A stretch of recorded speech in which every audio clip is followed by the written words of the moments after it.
Hello students, welcome to my channel. आज हम लोग डिस्कस करने जा रहे हैं 2012 का एक क्वेश्चन। तो इस क्वेश्चन में लिखा हुआ है an ideal gas goes from state A to state B via three different processes as indicated in PV diagram.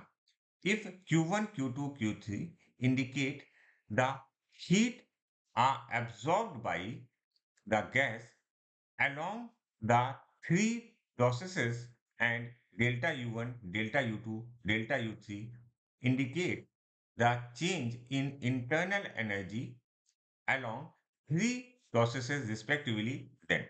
अच्छा, तब आपको क्या इसमें रिलेशन फाइंड आउट करना है कि Q1, Q2, Q3 और इंटरनल एनर्जी में क्या रिलेशन होगा। तो देखो, आपको यहाँ पर पीवी डायग्राम क्लियरली दिख रहा है और इस केस में एक पॉइंट तो हमारा ए है, एक पॉइंट तो है हमारा ए और दूसरा पॉइंट है बी। तो इस बात को समझने की कोशिश करो कि चेंज इन इंटरनल एनर्जी, पहले इंटरनल एनर्जी पे बात कर रहे हैं। इंटरनल एनर्जी क्या होता है? Internal energy is a function of temperature और इंटरनल एनर्जी उस पॉइंट पर डिपेंड करती है, ठीक है, इस पॉइंट पर।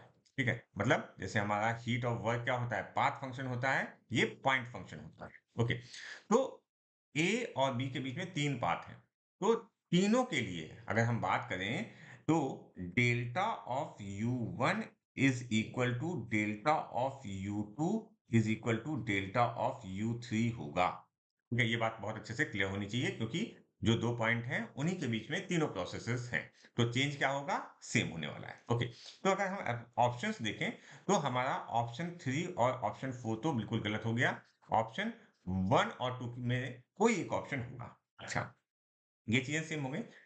अब देखिए, अगर हम वर्क डन के बारे में बात करें तो अगर हम वर्क डन के बारे में बात करें तो जो वर्क डन होता है that is equal to area under PV. Okay, तो एरिया अंडर पीवी होता है। तो इस केस में अगर हम area under PV find out करने की कोशिश करेंगे तो हमने ए से ड्रॉप किया और बी से ड्रॉप किया। ठीक है, और ये बी पे यहाँ पर, तो इसको मैं कह सकता हूँ V1, इसको मैं कह सकता हूँ V2, इवन दो इतना जरूरत नहीं है V1 V2 की। अब हमको केवल और केवल क्या देखना है? एरिया देखना है। तो अगर आप समझने की कोशिश करो तो पहले वाले का एरिया, क्योंकि पहले वाले में ये वाला पार्ट ज्यादा आ रहा है, ये वाला पार्ट ज्यादा आ रहा है, तो पहले वाले का एरिया ज्यादा होगा।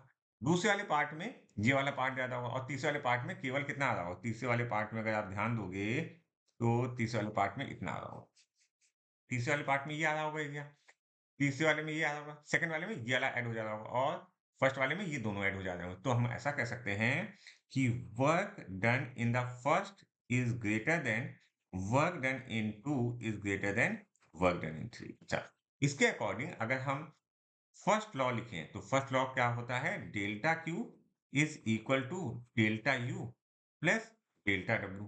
देखो, डेल्टा यू तो सभी के लिए सेम है, 1 के लिए, 2 के लिए, 3 के लिए। इसका मतलब जिसका डेल्टा डब्ल्यू ज्यादा होगा उसका डेल्टा क्यू ज्यादा होगा। तो डेल्टा डब्ल्यू किसका ज्यादा है? W1 का ज्यादा है। तो आप इस केस में लिख सकते हो Q1 is greater than Q2 is greater than Q3। तो हमारा कौन सा ऑप्शन सही है? हमारा option 1 is correct for this question.